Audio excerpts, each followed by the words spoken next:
جو لوگ یہ کہتے ہیں کہ یہ کیا بار بار کربلا ہے، ہم کہتے ہیں رسول اللہ نے اگر بار بار نہ کہا ہوتا تو شاید ہم لوگ بھی بار بار بیان نہ کرتے۔ اللہ کے رسول علیہ السلام نے اتنی تفصیل کے ساتھ گھر والوں کے سامنے کربلا بیان کی کہ عبداللہ ابن عباس کہتے ہیں کہ رسول اللہ کے گھر والوں کو کربلا کا ذکر اتنے واضح طور پر پتا تھا کہ اہل بیت کے گھر کا بچہ بچہ جانتا تھا کہ حسین میدان کربلا میں شہید ہوں گے۔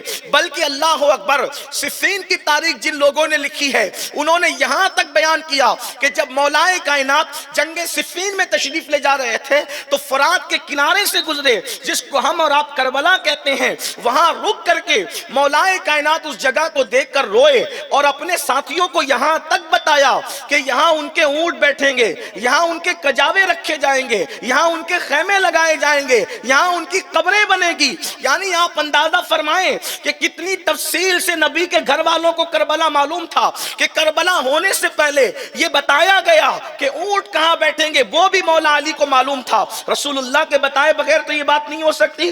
کجاوے کہاں رکھے جائیں گے یہ بھی معلوم، اونٹ کہاں بیٹھیں گے یہ بھی معلوم، خیمے کہاں بنیں گے یہ بھی معلوم، قبریں کہاں بنے گی یہ بھی معلوم۔ آپ اندازہ فرمائیں اس شان سے کربلا تفصیل سے بیان ہوئی ہے۔ اللہ اکبر۔ اب بات یہاں آتی ہے کہ جب کربلا پہلے ہی دن سے پتا تھی، جس دن ولادت ہوئی اس دن میرے آقا رو رہے ہیں۔ اب آپ مجھے بتائیں اس خاندان کے بچے بچے کی دعا میں وہ تاثیر ہے کہ مسلمان نہیں، صرف توجہ کرنا، کوڈینا شریف والوں، ارد گرد نواز سے آنے والوں توجہ کرنا، اس خاندان ذی وقار کی دعا میں اتنا اثر ہے کہ میں نہیں، مسلمان نہیں، عیسائی کہتے ہیں کہ یہ چہرے ہم دیکھ رہے ہیں، اگر یہ پہاڑ کو اپنی جگہ سے ہٹنے کی دعا کر دیں تو پہاڑ بھی اپنی جگہ سے ہٹ سکتا ہے۔ اور وہ چہرے کون سے تھے؟ وہ چہرہ رسول اللہ کا چہرہ تھا، وہ چہرہ سیدہ فاطمہ الزہرا کا رخ مہتاب پردے میں چھپا ہوا تھا، وہ چہرہ علی مرتضیٰ کا تھا،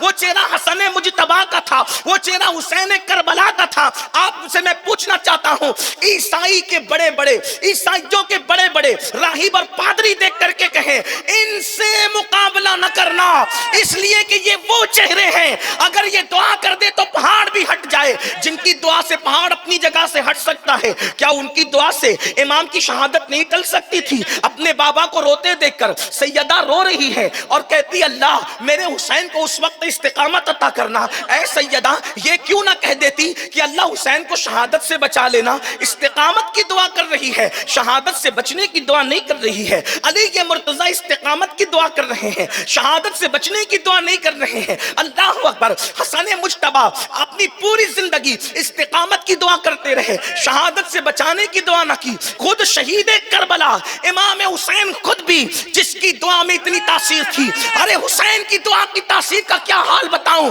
جس کے بیٹوں کا بیٹا عبد القادر جیلانی قم باذن اللہ کہہ کر کے مردے زندہ کر دے۔ نعرہ تکبیر، نعرہ رسالت، نعرہ حیدری، فیضان غوث اعظم۔ ٹھوکر لگا کے مردے زندہ کر دیں، لوگوں کی تقدیر بدل دیں۔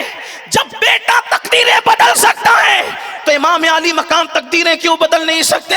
اور یہ بات کوئی مولوی مولانا تعصب میں نہیں کہہ رہا ہے، اقبال جیسا جرمن کا مفکر کہتا ہے اللہ اکبر۔ نگاہ ولی میں وہ تاثیر دیکھی، بدلتی ہزاروں کی تقدیر دیکھی۔ اللہ اکبر۔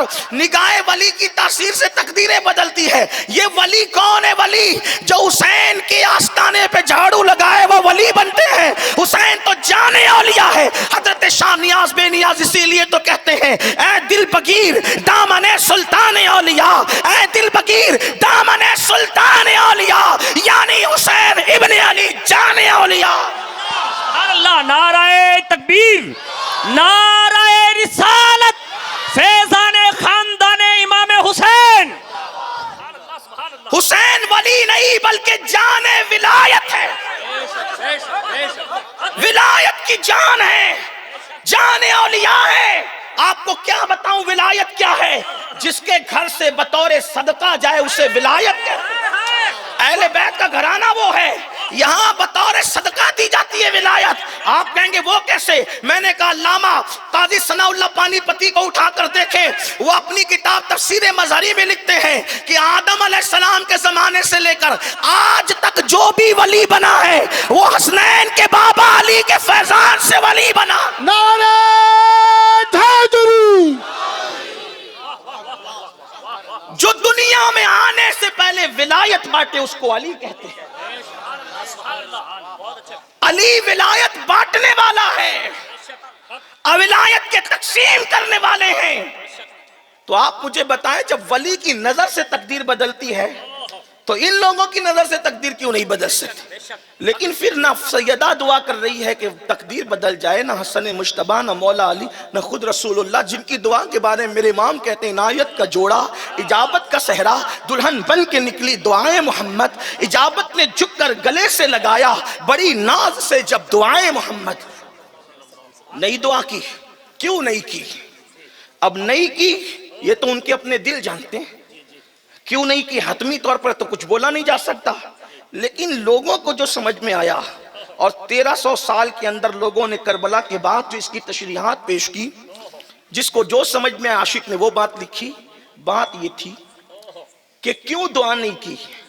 انہوں نے جان نہیں بچانا چاہا، انہوں نے شہادت چاہی، شہادت چاہی۔ وجہ اب اس کی وجوہات کئی ہیں، عنوان پہ آنے سے پہلے تار جوڑنے پڑیں گے، تبھی بات سمجھ میں آئے گی کہ کربلا کیا ہے۔ تو اگر دعا کرتے اللہ جان بچا لے، جان بچ جاتی، لیکن دین پھر کون بچاتا ہے نا؟ یہ خاندان عاشقوں کا خاندان، یہ خاندان عاشقوں کا ہے، یہ لوگ عاشق بھی ہیں اور سراپا عشق بھی ہیں، ٹھیک؟ اور عشق کا مزاج یہ ہے، عشق کا مزاج یہ ہے، دیکھو ایک ہے عقل، ایک ہے عشق۔ بات کر سکتا ہوں نا آگے؟ اجازت ہے نا آپ کی؟ ہاں تو آپ کو ایسے ڈرے سہمے نہیں بیٹھنا ہے، ہاں بات اب آقاؤں کی چل رہی ہے، ہاں تو آپ حضرات کو ایسے نہیں بیٹھنا کہ جیسے کسی کے تیجے میں آئے، تیجے میں نہیں آیا آپ، میں ایک آل رسول کے عرس میں آئے ہیں اور مولا حسین کا ذکر ہو رہا ہے، پنجتن کا ذکر ہو رہا ہے، ذرا دھیان سے سنیں آپ۔ ایک ہے عقل، ایک ہے عشق، تو یہ خاندان عشق والا ہے۔ اس کا یہ مطلب نہیں کہ جس کے پاس عشق ہو اس کے پاس عقل نہیں ہوتی، نہیں ہوتی ہے، لیکن بحیثیت غلام ہوتی ہے۔ جو عقل کو غلام بنائے وہ عاشق ہوتا ہے، اور جو عقل کو امام بنائے پھر وہ عاقل ہوتا ہے۔ یاد رکھنا یہ خاندان عاشقوں کا ہے، جہاں عقل غلام ہے عشق امام ہے، عقل غلام ہے عشق امام ہے۔ اب جہاں عقل کا غلام ہوتا ہے، جہاں عقل کا غلام ہوتا ہے وہاں جان بچانا چاہتا ہے، اور جہاں عشق امام ہوتا ہے تو پھر وہاں بچانا نہیں چاہتا، وہاں لٹانا چاہتا ہے، اس لیے کہ اہل خرد جان بچانا چاہ رہے تھے اور عاشق ابراہیم جان لٹانا چاہ رہا تھا۔ اللہ اکبر! اسی لیے تو مفکر ملت اقبال کہتے ہیں بے خطر کود پڑا آتش نمرود میں عشق۔ آتش نمرود میں کون کودا؟ کون کودا؟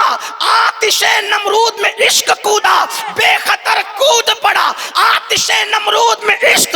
عقل ہے محوے تماشائے لبے بام ابھی، عقل ہے محوے تماشائے لبے بام ابھی، عشق کود گیا، عقل کھڑی ہو کر حیرت سے دیکھتی رہی۔ اللہ اکبر! 80 سال تک دعا کرتے کرتے خدا کسی کو ایک لوتا بیٹا دے اور خواب میں کہہ دے میرے نام پہ ذبح کر دے، عقل کہتی ہے بیٹا بچا، عشق کہتا ہے قربان کر دے۔ واہ واہ واہ! نعرہ تکبیر، نعرہ رسالت، نعرہ حیدری، تاجدار شہدائے کربلا، عرس احمدی سرکار فیضان سیدنا رزق اللہ شاہ بابا۔ عقل کہہ رہی تھی تیری گود خالی ہو جائے گی، عشق کہہ رہا تھا تیرا نام عاشقوں کی فہرست میں لکھا جائے گا، عقل کہہ رہی تھی تو بانج کہلائے گا، عشق کہہ رہا تھا عاشقوں میں شمار ہو جائے گا، عقل کہہ رہی تھی گھر کا چراغ بجھ جائے گا، عشق کہہ رہا تھا یار راضی ہو جائے گا۔ بالآخر عشق نے غلبہ کیا، ایک لوتے بیٹے کی گردن پہ چھری رکھی، دنیا دیکھ کے حیران تھی، فرشتوں کی چیخیں نکل گئی، کیا سفید بال والا کوئی 80 سال کا باپ بھی ننھے سے بچے کی گردن پہ چھری رکھتا ہے؟ تو کہا یہ بات عشق کی ہے، چھری رکھنے والا بتا رہا ہے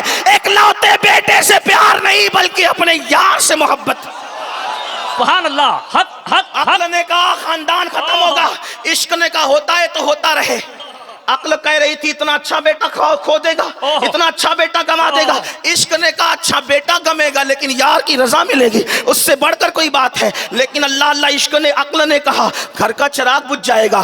عشق کہہ رہا تھا جو یار کی محبت میں قربان ہو اس سے بہتر ملتا ہے، جو دو اس سے بہتر ملتا ہے، جو دو اس سے بہتر ملتا ہے۔ عقل نے کہا اسماعیل سے بہتر کون ہو سکتا ہے، اسماعیل سے بہتر کوئی نہیں ہو سکتا۔ عشق نے کہا دے دے کچھ بھی ہو، گردن پہ چھری رکھی اور ندا کی تو نے اسماعیل جیسا میری راہ میں دینے کا ارادہ کیا، میں نے محمد جیسے کا تجھے دادا بنا دیا۔ نعرہ رسالت، تاجدار ختم نبوت۔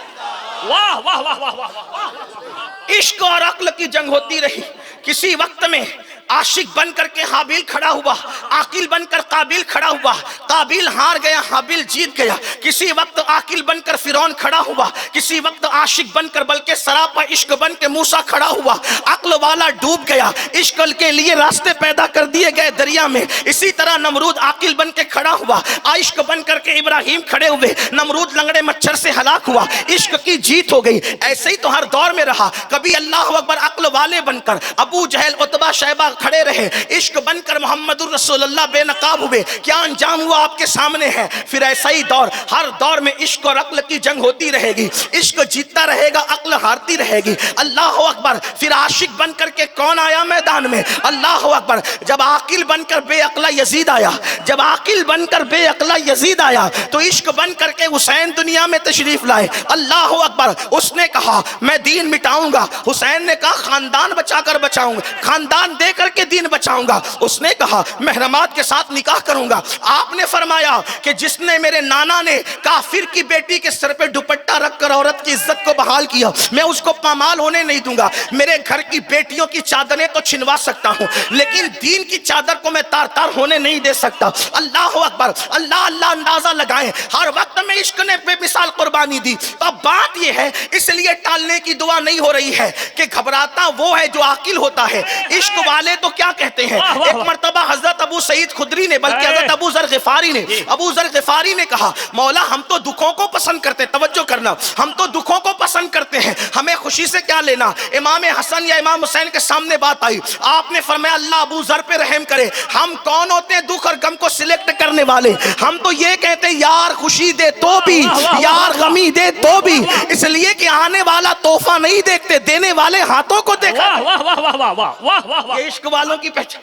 اگر حضور دعا کرتے ٹل جاتا، ان کی دعا سے قیامت ٹل سکتی، ہمارا ایمان ہے، ان کی دعا سے قیامت ٹل سکتی، ہمارا ایمان ہے۔ وہ یہ کہتے تو کہا حادثہ کربلا نہ ٹلتا، لیکن آج کا ناسبی اور خارجی کہتا کیا کہتا؟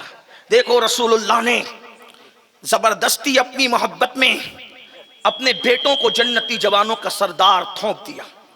ہاں ایسا کہتا، میں نہیں کہہ رہا ہوں میرے بھائی، ہاں میں نہیں کہہ رہا ہوں، خارجی کہتا۔ آپ لوگوں سے آج کل مجھے ڈر لگنے لگا ہے، ہاں اس لیے کہ میں کہتا کچھ ہوں تم آگے بڑھاتے کچھ ہو۔ ہاں دوسروں کی بات بیان کروں، تنزیہ کہوں تو بھی کہتے امین القادری نے کہا۔ اور اب تو حال یہ ہو گیا ہے کہ میر تقی میر کا شعر مجھے یاد آتا ہے کہ پتا پتا بوٹا بوٹا حال ہمارا جانے ہیں، جانے نہ جانے گل ہی نہ جانے باغ تو سارا جانے، ساری دنیا جان رہی کہ ہم کون ہیں۔ ارے ذکر اہل بیت کرنے پر لوگ تو مجھے رافضی کہتے ہیں اور لوگ میری کلپیں کاٹ کر کے مجھے یزیدی کہتے ہیں۔ مجھے حیرانی ہے، حیرت ہے مجھے اس پر کہ کہہ دیا کہ یزید کا کیا قصور۔ میں نے کہا طنزن بھی تو کوئی بات کہی جاتی ہے، طنز کو بھی مجھ پہ جوڑ دو گے، مجھے گالیاں دو گے اس پہ۔ میں کہتا ہوں یزید کو صحابی تو وہابیوں نے بھی نہیں کہا، کیونکہ وہ 25 ہجری میں پیدا ہوا، رسول اللہ کے وصال کے 13-14 سال کے بعد پیدا ہوا، وہ کیسے صحابی ہو سکتا ہے؟ میں اس کو کیسے صحابی کہوں گا؟ لیکن کاٹ کر کے کاٹ پیٹ کرنے والوں، قرآن کی آیت بھی کاٹو گے تو وہ معاذ اللہ اس کا معنی کیا بنے گا؟ قرآن کہتا ہے لا تقربوا الصلاۃ وانتم سکارا، نماز کے قریب نہ جاؤ۔ کب مت جاؤ؟ جب تم نشے کی حالت میں ہو۔